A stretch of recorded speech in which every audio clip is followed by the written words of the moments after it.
acá, esperar a que Bueno. hicieran ellos y después lo decían.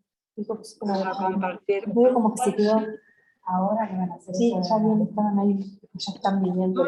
Ya están acá, por eso les pedí que me dejaran. Bueno, acá estamos. Bueno, entonces les decía que a partir de descubrir, ¿no?, esta cercanía a este tipo de experiencias, ella tipo dominó, ¿sí? Empieza a recordar cuestiones que tienen que ver con su pasado, ¿no? Me empieza a relatar diferentes episodios en la etapa que eran ellos novios. Y se acuerda, como me la comparte, ¿no?, un episodio de antes, fíjense qué singular y qué simbólico además, el recuerdo que ella tiene, que me comparte, antes de casarse, me dice ella. ¿No? Dice, pero qué boluda, me dice, y yo todo esto me pasaba por enfrente de mi cara, y qué boluda y qué boluda. Bueno, y lo que me cuenta es que, bueno, un día, cuando estaban de novios, van a bailar, van a dejar los abrigos, en ese momento, no sé si sigue haciendo esto, en el lugar donde se deja, bueno, no me acuerdo ahora el nombre, los abrigos. Entonces él le da el saco a ella, el amigo el saco, se iban con otra pareja amiga, ¿no? Y ella, revisándole los bolsillos para que no quede nada de valor, le encuentra una bolsita de cocaína. Entonces cuando ve la bolsita, bueno, deja los abrigos, se le acerca a él y le dice, mirá, ¿qué estás haciendo? ¿Qué es esto? Entonces, ¿qué le dice él? ¿Cuál es la respuesta de él? Esto me lo dio mi amigo para que la novia, la pareja, no lo descubra. Me cuenta eso. Me cuenta, por ejemplo, que a medida que fue avanzando en la relación, ella se fue sintiendo como muy chiquitita, ¿no? Como muy chiquita de tamaño, y se sentía, o se fue sintiendo como muy niña, que esto tiene toda una lectura relacionada con lo dependiente, ¿no?, con las relaciones de dependencia. Y, por ejemplo, cada vez que iban a comprar ropa, porque ella económicamente dependía 100% de él, entonces cada vez que necesitaban ropa, iban todos, iban los 4, porque se compraba ropa a ella y las nenas, ¿sí? Y iba él y pagaba. Pero cuando le tocaba a ella comprarse ropa, él decidía si le quedaba bien o no le quedaba bien ciertas prendas, y se las compraba o no, ¿no? Entonces me cuento un episodio donde, bueno, había un pantalón que le gustaba mucho y que cuando se lo va a mostrar, él le dice que no porque le quedaba muy apretado. Estoy hablando de hace, vuelvo a repetir, ¿no?, muchos años atrás, y que, bueno, eran cosas que ella le hacía caso, ¿no? ¿Por qué? Porque era una mujer casada, con 2 hijas, etcétera, etcétera, etcétera.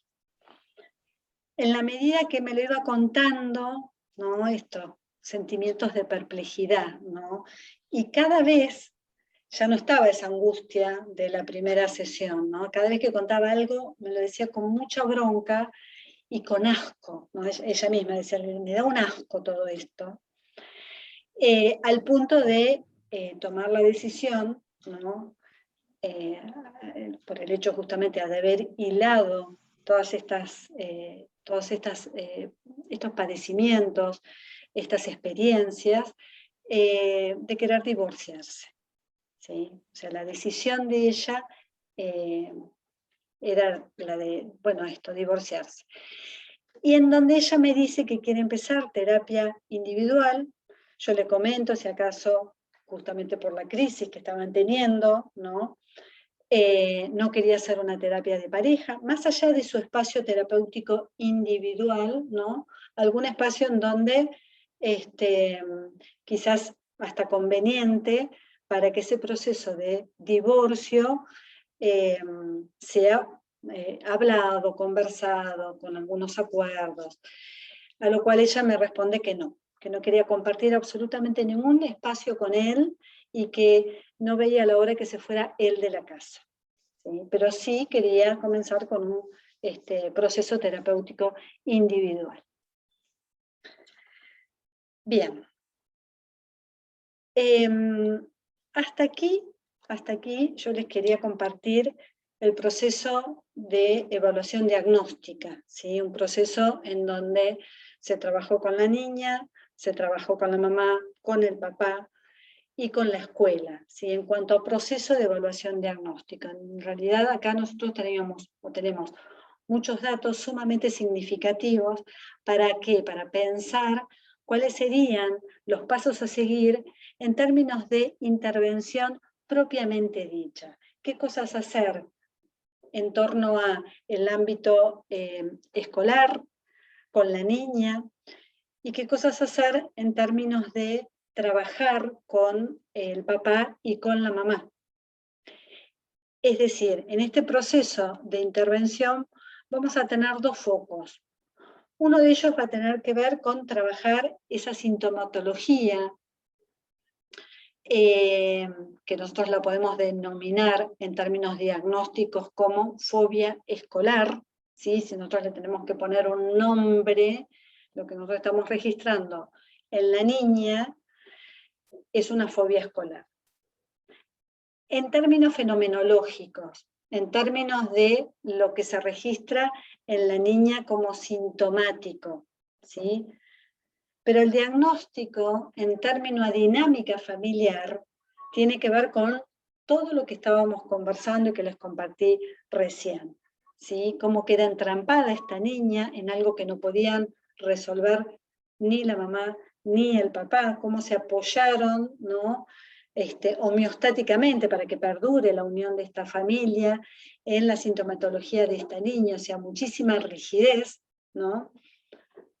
Hasta se supone que con el divorcio, con la separación, mejor dicho, de este papá y de esta mamá,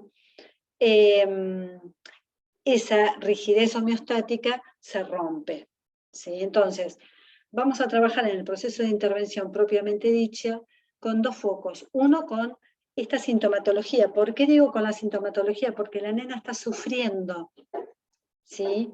Porque lo que está mostrando esta niña es un padecimiento en torno a cuestiones de su desarrollo. Y también vamos a trabajar con el otro foco, que es la separación de los padres. No porque yo vaya a hacer un trabajo a nivel de terapia de pareja ni nada por el estilo, pero sí con la niña, ¿sí? Y en orientación a padres. O sea, orientación o entrevistas de orientación con la mamá y con el papá. ¿Se entiende? ¿Alguna pregunta hasta acá?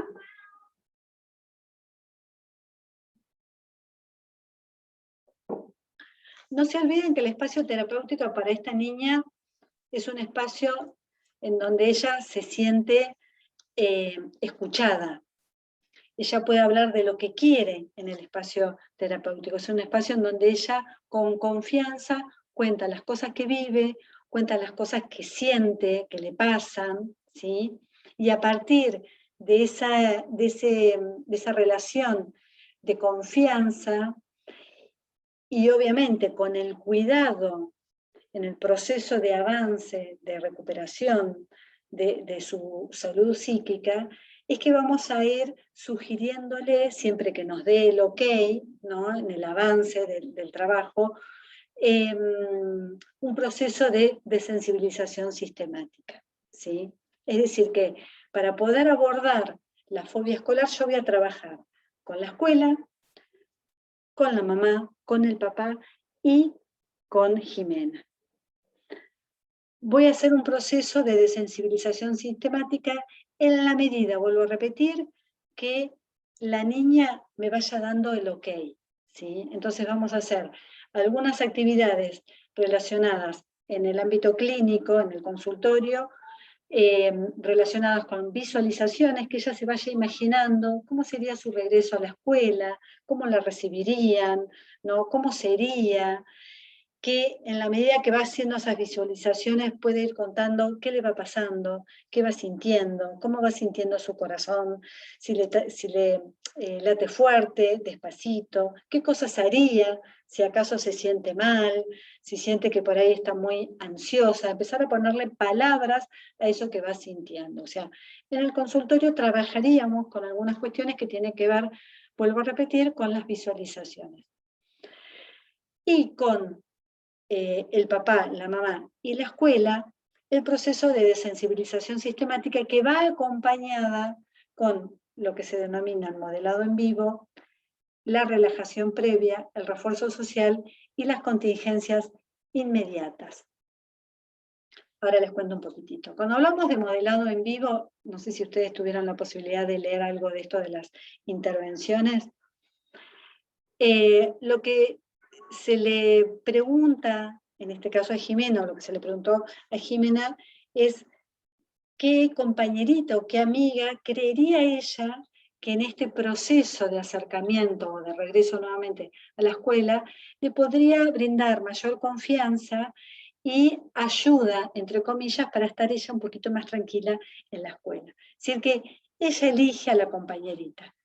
Dicho esto, se le solicita a la mamá y al papá, en este caso fue a la mamá, que se ponga en contacto con la mamá de la nena, un poco para que participe de este proceso, no la mamá sino la niña, ¿no? Como esto de, bueno, cuando llega a la escuela va a estar esta compañerita acompañándola o esperándola en la institución educativa, nada más que para eso, ¿sí? Para que esté en la entrada de la institución escolar, junto con la docente, ¿sí? Esto en todo el tiempo tiene que estar presente la docente, que es algo que se le va a informar cómo se va a trabajar en este proceso de desensibilización. Siempre tiene que estar el adulto allí, ¿sí?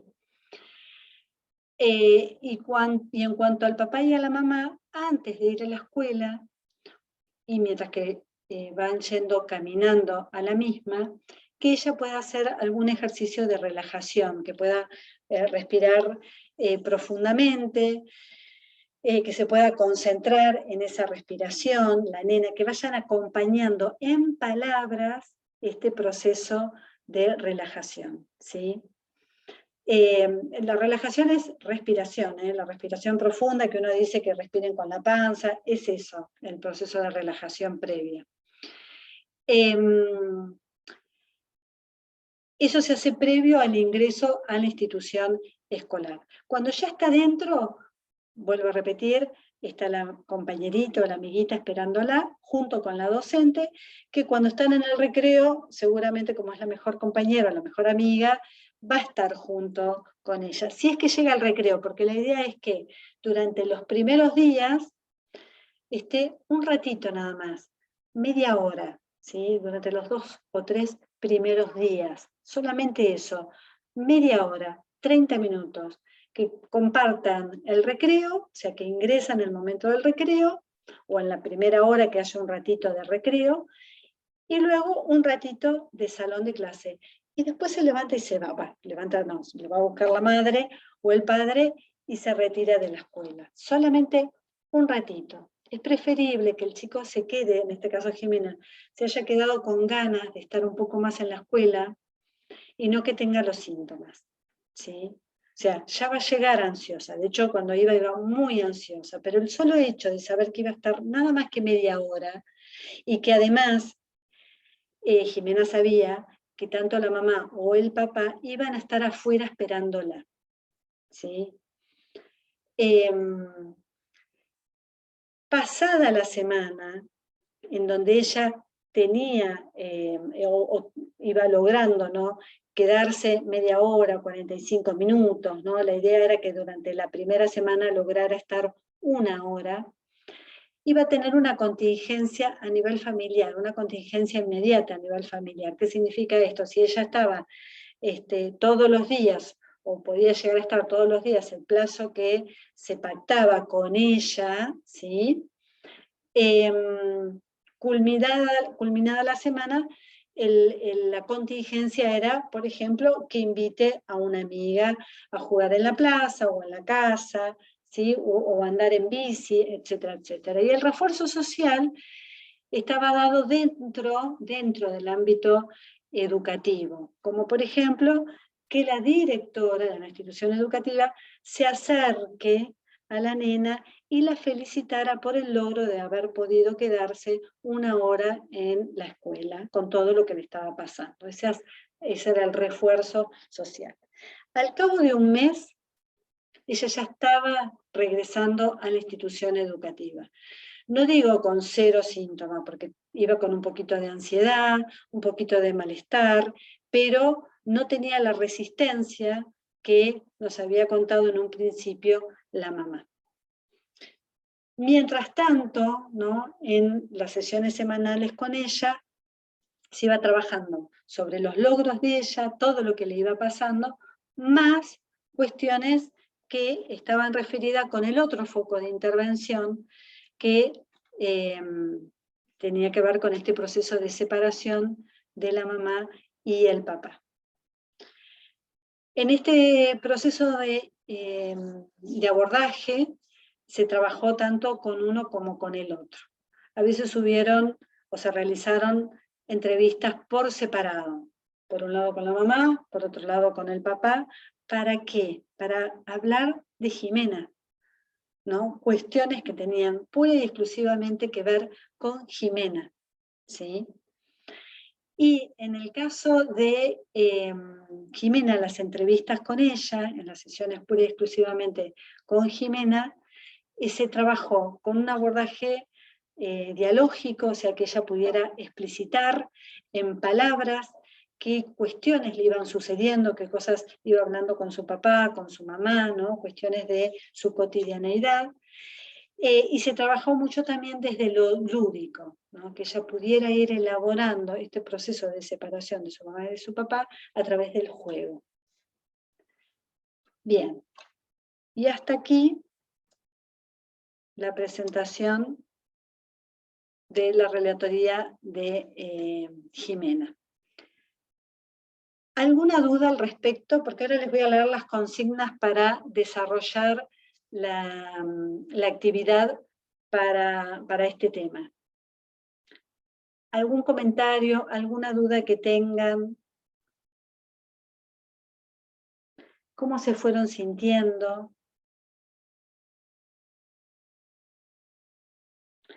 ¿Pudieron hacer esta labor de disociación instrumental, ¿no? En la medida que iban escuchando el relato, ir pensando, bueno, acá puede estar pasando esto?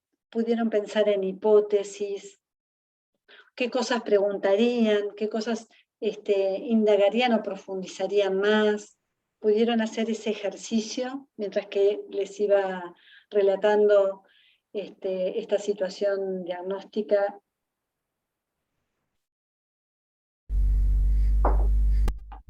Hola. Sí, Fernando. Sí, por ahí lo que notaba, como iban, no sé si reemplazando las hipótesis, pero que iban, a medida que transcurría el relato, surgían las diferentes hipótesis y bueno, y ahí las distintas ideas. Perfecto. Bien, pudiste hacer entonces ese esfuerzo, ¿no?, cognitivo, emocional.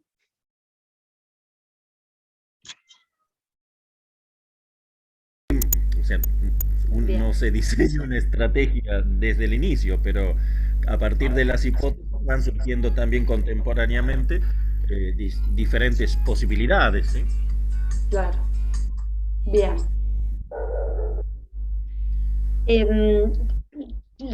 Por ahí a veces es difícil, ¿no?, cuando uno transmite a través de un relato, ¿no?, toda una situación diagnóstica, ¿no?, todo el abordaje de intervención. Pero pudieron sensibilizarse con Jimena, con la mamá, con el papá, pudieron tener por ahí cierto registro, no les digo que me cuenten, ¿no?, en detalle, pero pudieron registrar esa sensibilidad, ¿no?, porque cuando hablamos de disociación instrumental un poco estamos hablando de todo eso, no perder de vista el registro de la sensibilidad que nos puede provocar ciertas historias de vida, pero no perder de vista tampoco encuadres teóricos que nos van a dar esos elementos para poder pensar qué es lo que está pasando allí, ¿no? Para poder, como decíamos con Fernando, ¿no? Pensar en hipótesis diagnósticas, por ahí las vamos cambiando a medida que van transcurriendo los diferentes encuentros y vamos viendo diferentes emergentes, ¿no?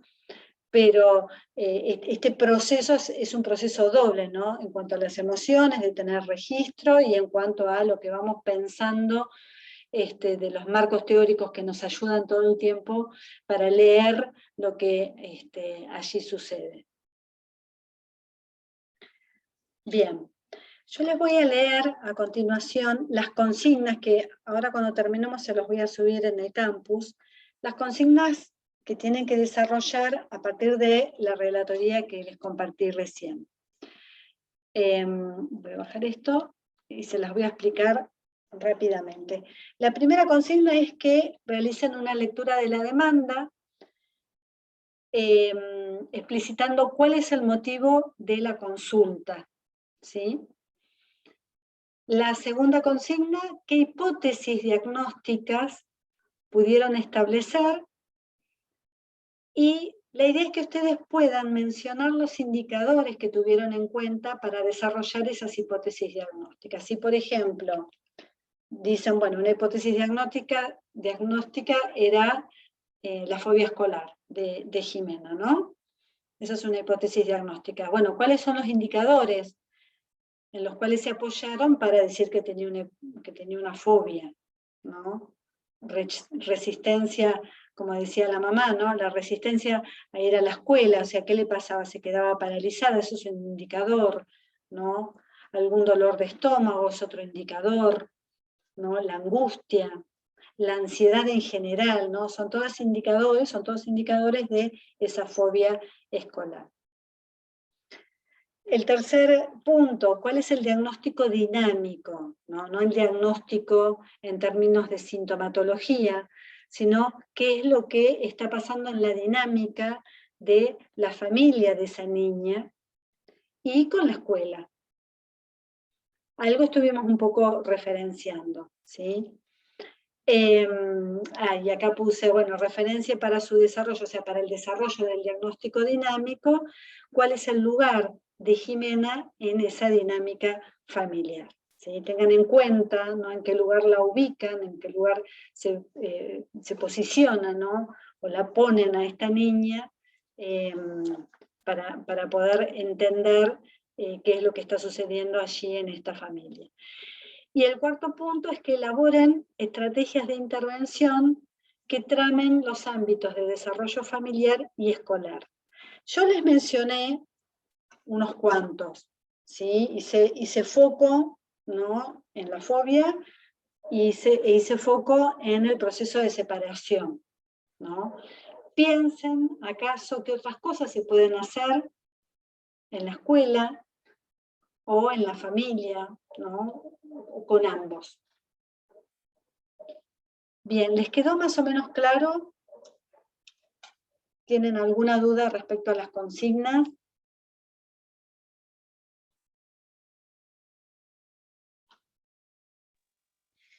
Profe, a mí me quedó, estaba pensando, hola, acá estoy. Gisela. A ver si prendí. Tengo miedo de que se me corte por internet. Sí. Por ejemplo, una estrategia de intervención, o sea, algo diferente a lo que estaba propuesto, que obviamente que fue lo que desarrolló. Podría ser, por ejemplo, trabajar en la escuela, no sé, los diferentes tipos de familia, proponer como que el equipo trabajara en diferentes modalidades de familia que hay, por ejemplo, la actualidad, como una forma como de introducir las modalidades vinculares, digamos, un poco que tienen que ver, porque no debe ser la nena que esté en proceso de separación sus padres, o que se hayan separado, digo, ¿no? También como un poco como para no tan personalizado, pero sí como para trabajar por ahí esa dinámica. Con toda la... Bien, perfecto, perfecto. O sea, podrías hacer una sugerencia, ¿no? O si fueras vos la psicóloga de esa institución educativa, un trabajo de acompañamiento llevando a cabo esta intervención. Perfecto, podría ser, sí. Yo Bien, me quedé Gisela. pensando Mercedes, me quedé pensando, capaz que Belén. me voy muy atrás y se dijo y se me escapó, pero si a la nena la llevaba siempre la mamá, y en caso que fuese así, ¿qué pasaba si algún día se variaba, digamos, cuando empezó con estos episodios o ¿De esta qué? angustia de no querer llegar a la escuela? ¿Sí qué? No te escuché. Si cuando la nena iba a la escuela, siempre estaba a cargo de llevarla a la mamá, o si había momentos en que lo llevaba el papá, y qué pasaba, o sea, si siempre era la mamá, si se probó alguna vez, qué pasaba si la llevaba el papá, o al revés, o se daba con los dos la misma dinámica, o con algún familiar, o eso, me quedé pensando en eso que por ahí se dijo y se me escapó.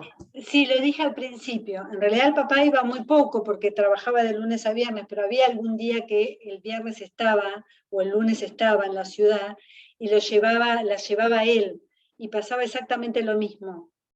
Eran por ahí como excepciones, pero pasaba exactamente igual. Y después cuando él se quedaba sin trabajo, que la llevaba él, pasaba exactamente igual. No había variación.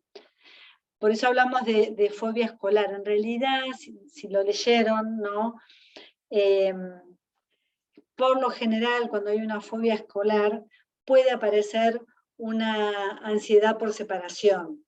¿Sí? Es esta cuestión de la ansiedad que aparece por separarse de la mamá, o de la mamá y el papá, o del papá. ¿Sí?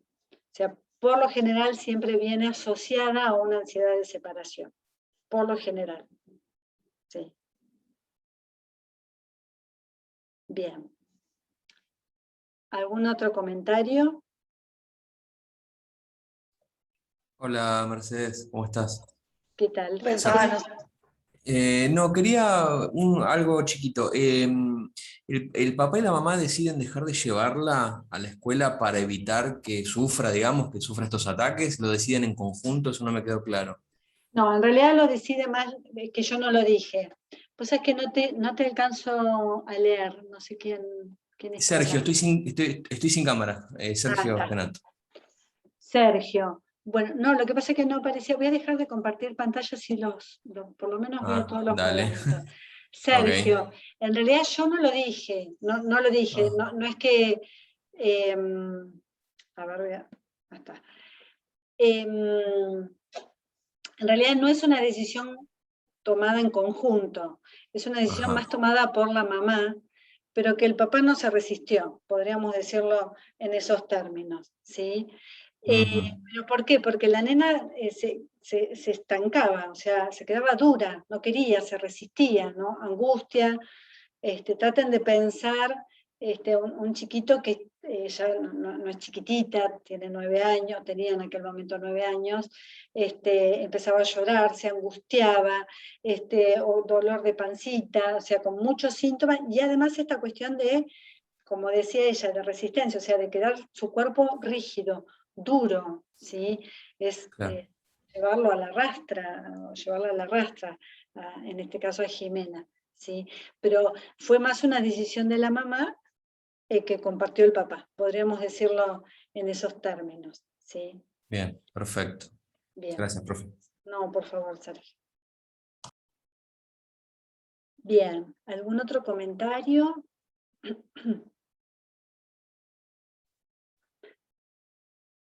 Bueno, ustedes tienen 15 días para presentar este trabajo, ¿sí?